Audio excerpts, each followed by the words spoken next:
தேனி மாவட்டத்தில் நியூட்ரினோ திட்டத்தை செயல்படுத்துவதை தற்காலிகமாக ஒத்திவைக்குமாறு மத்திய சுற்றுச்சூழல் துறையால் அமைக்கப்பட்ட குழு வலியுறுத்தியுள்ளது. தேனி மாவட்டம் தேவாரம் அருகே பொட்டிபுரம் மலைப்பகுதியில் நியூட்ரினோ ஆய்வு மையம் அமைக்க மத்திய அரசு திட்டமிட்டு தொடர் நடவடிக்கையில் ஈடுபட்டு வருகிறது. இதனால் பெரியாறு, இடுக்கி, வைகை, மஞ்சளாறு, சோத்துப்பாறை உள்ளிட்ட 12 அணைகள் பாதிக்கப்படும் அபாயம் உருவாகியிருக்கிறது. இந்த கிராமத்தில் உள்ள 1200 வீடுகளும் இடிக்கப்படும் சூழலில் இருக்கிறது. எனவே இந்த திட்டம் வேண்டாம் என இப்பகுதி மக்கள் வலியுறுத்தி வருகின்றனர். மேலும் இந்த திட்டத்திற்கு எதிராக பூவுலகின் நண்பர்கள் அமைப்பு நீதிமன்றத்தில் வழக்கு தொடர்ந்துள்ளது. இந்த நிலையில் மத்திய சுற்றுச்சூழல் துறை சார்பில் ஒரு குழு அமைக்கப்பட்டிருக்கிறது. இந்த குழு புவிசார் தொழில்நுட்ப அறிக்கை ஒன்றை வெளியிட்டுள்ளது. அதில் தேவையான கூடுதல் ஆவணங்கள் தேவைப்படுகிறது. எனவே அதுவரை பொட்டிபுரத்தில் நியூட்ரினோ திட்டத்தை செயல்படுத்துவதை தள்ளி வைக்க வேண்டும் என்று அறிவுறுத்தப்பட்டுள்ளது.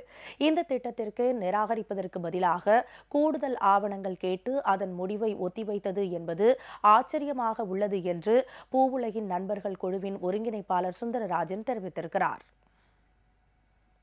மதுரை மீனாட்சி அம்மன் கோவில் வளாகத்தில் உள்ள கடைகளை நீதிமன்ற உத்தரவுப்படி இன்று மாலைக்குள் காலி செய்ய அதன் உரிமையாளர்கள் ஆட்சேபணம் தெரிவித்துள்ளனர்.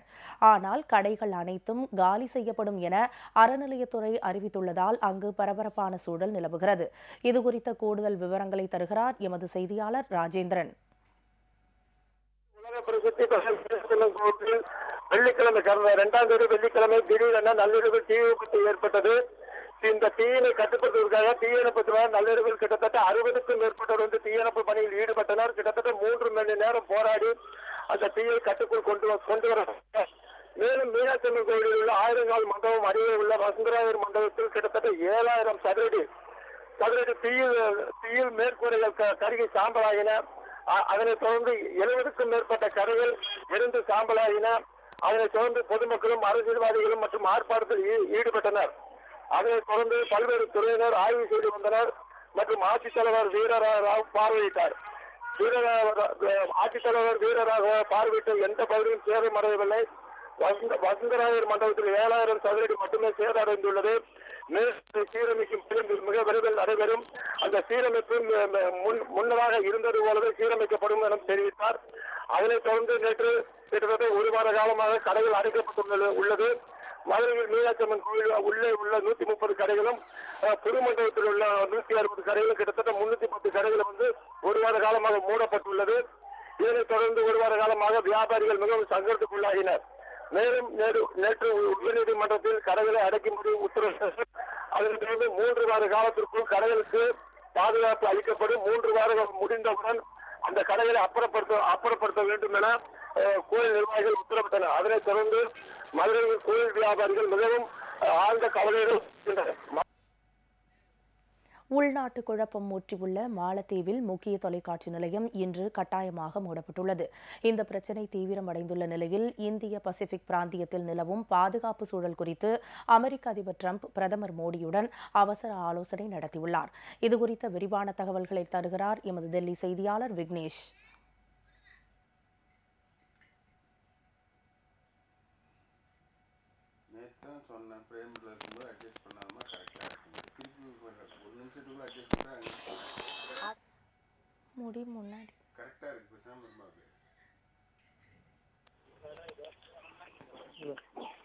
மாலத்தீவில் தற்பொழுது அதிபர் அப்துல் யாமீனுக்கும் ராணுவத்திற்குமான கடுமையான போர் தற்பொழுது நடைபெற்று வருகிறது. இந்த நிலையிலே இந்த விவகாரத்தில் சீனா, பாகிஸ்தான் மற்றும் சவுதி அரேபியா ஆகிய நாடுகளின் உதவிகளை தற்பொழுது மாலத்தீவு அதிபர் நேரடியாக கோரியுள்ளார்.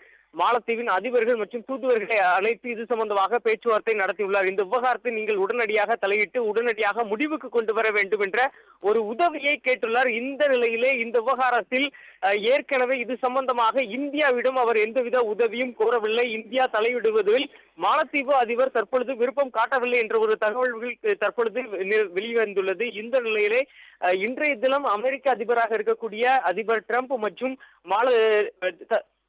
இந்திய பிரதமராக இருக்கக்கூடிய பிரதமர் மோடி ஆகிய 2 நபர்களும் தற்பொழுது இந்த மாலத்தீவு விவகாரம் குறித்து இன்றைய தினம் தொலைபேசியில் பேச்சுவார்த்தை நடத்தியுள்ளதாக தகவல்கள் வெளியாகியுள்ளது. இன்றைய தினம் பிரதமர் நரேந்திர மோடி வெளிநாட்டு சுற்றுப்பயணம் பாலஸ்தீன சுற்றுப்பயணம் மேற்கொள்ள இருப்பதால் அந்த சுற்றுப்பயணம் முடிந்த பிறகுதான் இந்த விவகாரத்தில் இந்தியா தனது நிலைப்பாட்டை உறுதியாக அறிவிக்கும் என்று எதிர்பார்க்கப்படுகிறது. இதற்கு மத்தியிலே கொச்சியிலே இந்தியா தன்னுடைய ராணுவத்தை தயார் நிலையில் வைத்துள்ளது. அப்படி மாலத்தீவு விவகாரத்தில் இந்தியா உதவியை மாலத்தீவு அதிபர் கோரினால் அவருக்கு ஏதுவாக தன்னுடைய படைகளை அனுப்புவதற்கு இந்தியா தயார் நிலையில் உள்ளது. இந்த விவகாரத்தில் அனைத்து நபர்களும் ஒன்றிணைந்து இந்த பிரச்சனைக்கு உடனடியாக ஒரு முடிவு கொண்டு வேண்டுமென்றே இந்திய வெளியுறவுத்துறை அமைச்சராக இருக்கக்கூடிய சுஷ்மா சுவராஜ் தன்னுடைய வெளிப்பாட்டை அதிகாரப்பூர்வமாக இன்றைய தினம் வெளியிட்டுள்ளார்.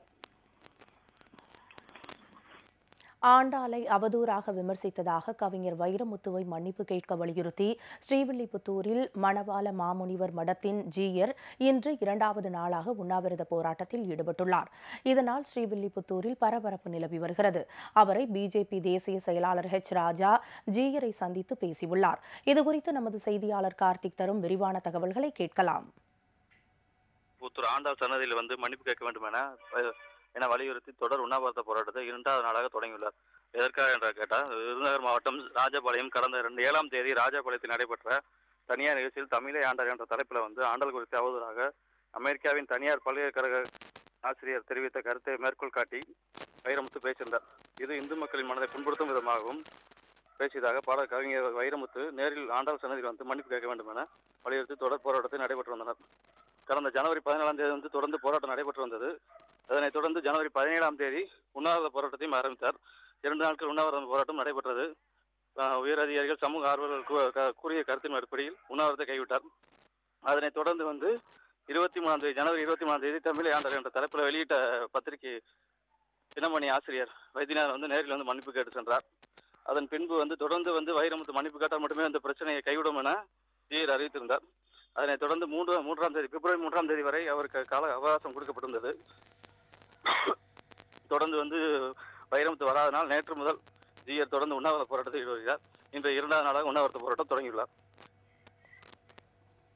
போக்குவரத்து ஊழியர் ஊதிய உயர்வு தொடர்பாக நீதிபதி பத்மநாபன் முன்னிலையில் சென்னையில் இன்று பேச்சுவார்த்தை நடைபெறுகிறது. ஊதிய உயர்வு, ஓய்வூதிய நிலுவைத் தொகை உள்ளிட்ட 7 அம்ச கோரிக்கைகளை வலியுறுத்தி போக்குவரத்து தொழிலாளர்கள் கடந்த ஜனவரி 4ஆம் தேதி முதல் காலவரையற்ற வேலைநிறுத்தத்தில் ஈடுபட்டதால் போக்குவரத்து சேவை முடங்கியது. தற்காலிக ஊழியர்களை கொண்டு குறைந்த அளவு போக்குவரத்து இயக்கப்பட்டது. இதனிடையே போக்குவரத்து ஊழியர்களின் ஊதிய உயர்வு விவகாரம் குறித்த பேச்சுவார்த்தை நடத்த ஓய்வு பெற்ற நீதிபதி பத்மநாபன் மத்தியஸ்தராக நியமித்து சென்னை உயர்நீதிமன்றம் உத்தரவிட்டது. இதனால் போக்குவரத்து ஊழியர் வேலைநிறுத்த போராட்டம் 8 நாட்களுக்கு பின்னர் முடிவுக்கு வந்தது.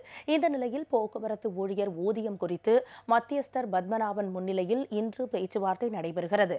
சென்னையில் உள்ள அண்ணா மேலாண்மை பயிற்சி நிறுவனத்தில் நடைபெறும் இந்த பேச்சுவார்த்தையில் போக்குவரத்து துறை அதிகாரிகள் மற்றும் தொழிற்சங்க பிரதிநிதிகள் பங்கேற்க உள்ளனர்.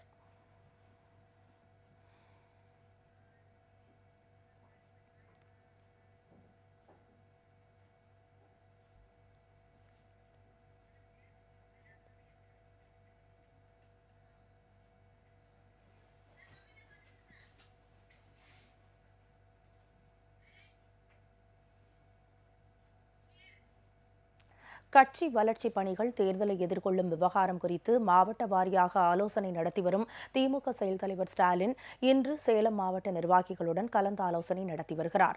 கூட்டத்திற்கு வரும் நிர்வாகிகள் அனைவரும் மாவட்ட செயலாளர்கள் மீது புகார் கூறுவதால் புகாரில் உண்மையில்லை என்றால் புகார் அளித்தவர்கள் மீது நடவடிக்கை எடுக்கப்படும் என்று எச்சரித்துள்ளார். இதுகுறித்த விரிவான தகவல்களை தருகிறார் எமது செய்தியாளர் ஜெயக்குமார். திமுகவினுடைய செயல் தலைவர் மு.க. ஸ்டாலின் தலைமையில் சென்னை அண்ணா அறிவாலயத்தினுடைய பின்புறம் உள்ள கலைஞர் அரங்கத்தில் சேலம் மாவட்டத்தினுடைய கிழக்கு பகுதி நிர்வாகிகளோடு இன்றைக்கு காலையில் ஆலோசனை கூட்டம் நடைபெறுகிறது. மாலையில் மேற்கு பகுதி நிர்வாகிகளோடு ஆலோசனை கூட்டம் நடைபெறுகிறது. நேற்றைக்கு திருப்பூர் வடக்கு மற்றும் தெற்கு நிர்வாகிகளோடு ஆலோசனை கூட்டம் நடைபெற்றது. நேற்றைய முன்தினம் ஈரோடு, தொடர்ந்து தமிழகம் முழுவதும் இருக்கிற மாவட்ட வாரியாக திமுகவினுடைய அதாவது ஊராட்சி, நகராட்சி, பேரூராட்சி, மாவட்ட கழக செயலாளர்கள் உள்ளிட்ட அனைத்து தரப்பு நிர்வாகிகளோடும் திமுகவுடைய செயல் தலைவர் மு.க. ஸ்டாலின் ஆலோசனை கூட்டத்தில் ஈடுபட்டு வருகிறார். திமுகவுடைய தலைவர் கருணாநிதி உடல்நலக் குறைவு காரணமாக கட்சியினுடைய செயல்பாடுகளில் கடந்த பல மாதங்களாக செயல்பட முடியாத ஒரு சூழ்நிலை இருந்து வருகிறது. இந்த நிலையில் திமுகவுடைய செயல் தலைவராக ஸ்டாலின் செயல்பட்டு வருகிறார். குறிப்பாக கட்சியினுடைய அடிமட்ட தொண்டர்களோடு ஒரு இணக்கமான சூழ்நிலை இல்லை என்ற காரணத்தினால் இந்த ஆலோசனை கூட்டமானது நடைபெற்று வருகிறது. குறிப்பாக ஒவ்வொரு ஆலோசனை திமுகவுடைய கூட்டத்திலும் பத்திரிகையாளர் ஒரு 5 நிமிடங்கள் அனுமதிக்கப்படுவார்கள் புகைப்படம் காட்சிகள் எடுத்துக்கொள்வதற்கு. இந்த கூட்டத்தில் அனுமதிக்கப்படுவதில்லை. அவர்கள் எடுத்துக் கொடுக்கிற காட்சியை மட்டுமே தற்போது வழங்கிக் கொண்டிருக்கிறார்கள். ஒரு கட்டுப்பாடான ஒரு கூட்டமாக இந்த கூட்டத்தை திமுகவுடைய செயல் தலைவர் ஸ்டாலின் நடத்தி வருகிறார். பத்திரிகையாளர்கள் ஏனென்றால் உள்ளே அனுமதித்தால் பல்வேறு நிகழ்வுகள் வெளியே சென்றுவிடும் என்றும் அதேபோல் தொண்டர்களோடு பேசக்கூடிய நிகழ்வுகள் வெளியே போய்விடக்கூடாது என்பதற்காகவும் இப்படிப்பட்ட கட்டுப்பாடுகளை விதித்திருப்பதாக கட்சி நிர்வாகிகள் தெரிவித்திருந்தாலும் கூட, அதாவது கட்சி நிர்வாகிகளை நேரடியாக சந்திக்கிற ஒரு சந்திப்பை முதல் முறையாக ஆர்கே நகர் சட்டமன்ற தொகுதியினுடைய உறுப்பினராக இருக்கக்கூடிய டிடிவி தினகரன் தான் ஏற்படுத்தினார். தமிழகம் முழுவதும் இருக்கிற தொண்டர்களை அவர் நேரடியாக தனது இல்லத்தில் சந்தித்தார். அதனுடைய தொடர்ச்சியாக, அதாவது அரசியல் களத்தில் இறங்கப் போவதாக அறிவித்த சூப்பர் ஸ்டார் ரஜினிகாந்த் தொண்டர்களை சந்தித்தார். அவர்களோடு புகைப்படம் எடுத்துக்கொண்டார். அதனுடைய தொடர்ச்சியாக நடிகர் கமலஹாசன் தொண்டர்களை சந்தித்து அவர்களோடு புகைப்படம் எடுத்துக்கொண்டார். தற்போது அந்த பாணியில் தான் தற்போது திமுகவுடைய செயல் தலைவர் ஸ்டாலினும் தொண்டர்களை சந்தித்து அவர்களோடு புகைப்படம் எடுத்துக்கொண்டு அவர்களோடு உணவு அருந்துகிறார். ஒரு புதிய ஒரு அரசியலை அவர் முன்னெடுக்க வேண்டும் என்கிற ஒரு நோக்கத்தில் ஈடுபட்டு வருகிறார். இந்த நோக்கமானது எந்த அளவில் தமிழக அரசியலை கொண்டு போகிறது என்பதை பொறுத்து தான் பார்க்க வேண்டும். ஏற்கனவே தமிழக அரசியல் சூழ்நிலையில் பல்வேறு நெருக்கடிகளும் பல்வேறு ஒரு போராட்ட களமான சூழ்நிலையில் திமுகவிற்கும் பல்வேறு ஒரு போராட்ட களமான ஒரு சூழ்நிலை தான் இருந்து வருகிறது. கடந்த 2 சட்டமன்ற தேர்தலாக அதிமுக வெற்றி பெற்றிருப்பது குறிப்பிடத்தக்கது. எனவே கட்சியை ஊராட்சி அமைப்புகளிலிருந்து பலப்படுத்த வேண்டிய ஒரு கட்டாயத்தில் திமுக இருந்து வருகிறது. அந்த அடிப்படையில் தான் தற்போது திமுகவுடைய செயல் தலைவர் ஸ்டாலின் தலைமையில் கீழே இருக்கிற அடிப்படை உறுப்பினர்கள் தொண்டர்களிலிருந்து புகைப்படம் எடுத்துக்கொள்வது, அவர்களோடு ஆலோசனை நடத்துவது என்கிற ஒரு சூழ்நிலை நடைபெற்று வருவது குறிப்பிடத்தக்கது. ராய்சிலுக்காக ஒளிப்பதிவாளர் கமல் அபதியுடன் ஜெயக்குமார். பேருந்து கட்டணம் உயர்த்தப்பட்டதை அடுத்து கடந்த ஒரு வாரத்தில் மட்டும் சென்னையில் 8 லட்சம் பேர் பேருந்து பயணத்தை தவிர்த்து புறநகர் ரயில்களுக்கு மாறியிருக்கின்றனர். கடந்த 20ஆம் தேதி முதல் தமிழகத்தில் பேருந்து கட்டணங்கள் உயர்த்தப்பட்டன. இதற்கு எதிர்ப்பு தெரிவித்து பல இடங்களில் மக்கள் போராட்டம் நடத்தினர். எனினும் தமிழக அரசு சிறிதளவுக்கு கட்டணத்தை குறைத்தது. இருப்பினும் பெரும்பாலான மக்கள் பேருந்து பயணத்தை தவிர்த்து இப்போது ரயிலில் பயணம் செய்வதில் ஆர்வம் காட்டி வருகின்றனர். இதனால் சென்னை சென்ட்ரலில் இருந்து அரக்கோணம், திருவள்ளூர் கடற்கரையிலிருந்து செங்கல்பட்டு, தாம்பரம், திருமால்பூர் வழித்தடத்தில் இயக்கப்படும் மின்சார ரயில்களில் கூட்டம் அலைமோதி வருகிறது. தாம்பரம் கடற்கரை மார்க்கத்தில் வழக்கமான பயணிகளை விட கடந்த ஒரு வாரத்தில் மட்டும் 1.5 லட்சம் பேர் கூடுதலாக பயணித்துள்ளனர். திருத்தணி சென்ட்ரல் மார்க்கத்தில் வழக்கமான பயணிகளை விட இந்த வாரம் 2 லட்சத்திற்கும் மேல் கூடுதல் பயணிகள் பயணித்துள்ளனர். இதேபோல் MRTS எனப்படும் பறக்கும் ரயிலிலும் பயணிகளின் எண்ணிக்கை அதிகரித்துள்ளது. ஒட்டுமொத்தமாக கடந்த வாரத்தில் மட்டும் கூடுதலாக 8 லட்சம் பேர் புறநகர் மின்சார ரயில்களில் பயணித்துள்ளனர். தமிழகத்தில் மணல் தட்டுப்பாட்டை போக்க புதிதாக 40 மணல் குவாரிகளை திறக்க அரசு திட்டமிட்டுள்ளது. இதனால் தினமும் 8000 லாரி மணல் கிடைக்கும் என்று எதிர்பார்க்கப்படுகிறது. இதுகுறித்து எமது செய்தியாளர் காயத்ரி தரும் கூடுதல் தகவல்களை இப்போது கேட்கலாம்.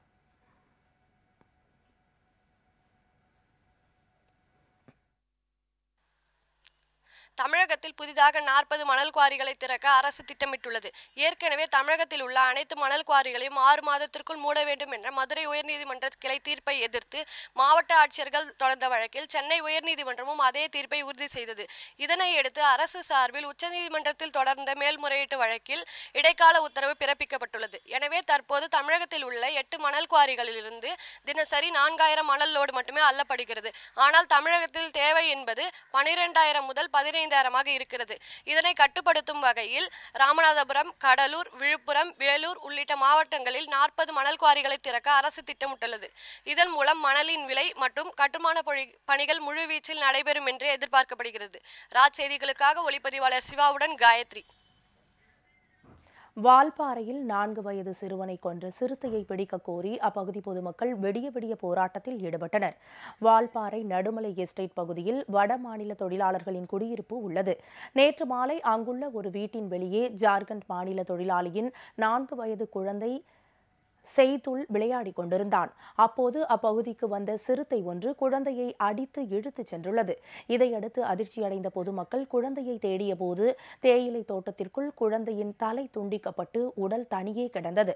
இதனால் அதிர்ச்சியடைந்த பொதுமக்கள் சிறுத்தை நடமாட்டம் குறித்து பல முறை புகார் அளித்தும் நடவடிக்கை எடுக்கப்படவில்லை என புகார் தெரிவித்தனர். மேலும் சிறுத்தையை பிடிக்க வேண்டும் என்று கூறி வனப்பகுதிக்குள் அமர்ந்து பொதுமக்கள் விடிய போராட்டத்தில் ஈடுபட்டனர். வேலூரில் 2 அம்மன் கோவில் தேர்களை மர்ம நபர்கள் தீ வைத்து எரித்த சம்பவம் அதிர்ச்சியை ஏற்படுத்தியுள்ளது. வேலூரில் சத்துவாச்சேரியில் கங்கையம்மன் கோவிலிலும் அதன் அருகே சிறிய பொன்னியம்மன் கோவிலும் அமைந்துள்ளன. இந்த 2 கோவில்களுக்கு சொந்தமான மரத்தேர்கள் கங்கையம்மன் கோவில் அருகே நிறுத்தி வைக்கப்பட்டிருந்தது.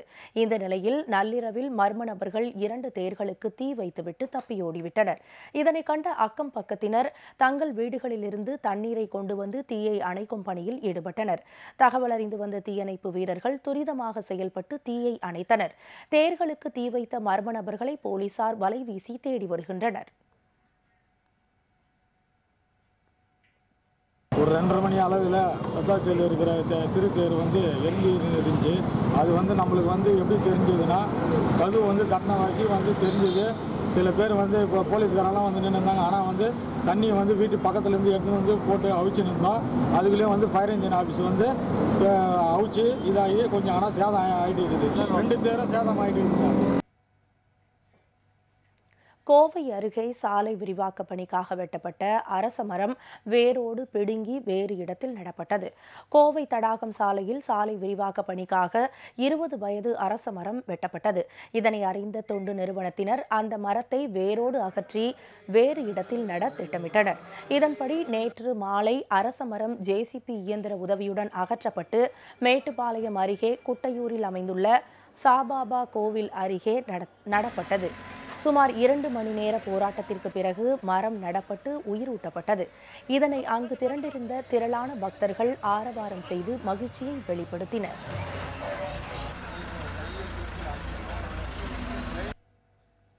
பொலிவியாவில் கனமழை மற்றும் வெள்ளப்பெருக்கால் நூற்றுக்கணக்கான வீடுகள் சேதமடைந்தன. பொலிவியாவில் கடந்த சில நாட்களாக பெய்து வரும் கனமழையால் ஆறுகளில் வெள்ளப்பெருக்கு ஏற்பட்டுள்ளது. ஆற்று நீரில் நூற்றுக்கணக்கான வீடுகள் அடித்துச் செல்லப்பட்டன. வெள்ளத்தில் சிக்கி 2 இளைஞர்கள் உயிரிழந்துள்ளனர். 3 பேர் மாயமாகியுள்ளனர். 8200 குடும்பங்கள் பாதுகாப்பான இடங்களில் தங்க வைக்கப்பட்டுள்ளனர். மண் சரிவு ஏற்பட்டதால் போக்குவரத்து ஸ்தம்பித்துள்ளது. 14 நகராட்சிகள் பேரிடர் பாதித்த பகுதியாக அறிவிக்கப்பட்டுள்ளது. மீட்பு பணிகள் முடுக்கிவிடப்பட்டுள்ளன.